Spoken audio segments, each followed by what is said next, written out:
Hello YouTube. Nice to meet you ladies and gentlemen.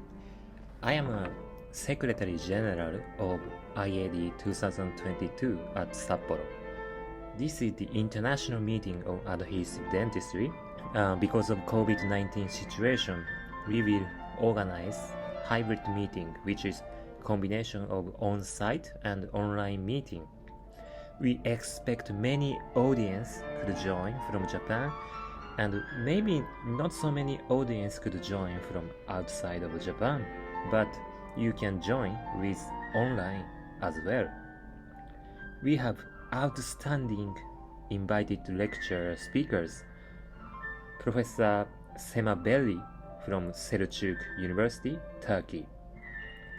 Professor Jack Ferracane from Oregon Health and Science University, USA. Professor Rick Carvalho from University of British Columbia, Canada. Professor Bart Vermeerbeek from KU Leuven, Belgium. I studied at his place for 2 years and I really respect him. Professor Junji Tagami from Japan and Dr. Hiroyuki Kibayashi from Japan.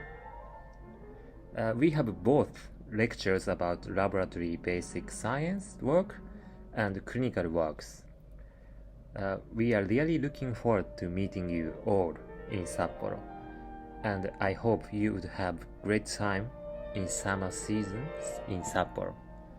Thank you very much and have a good day.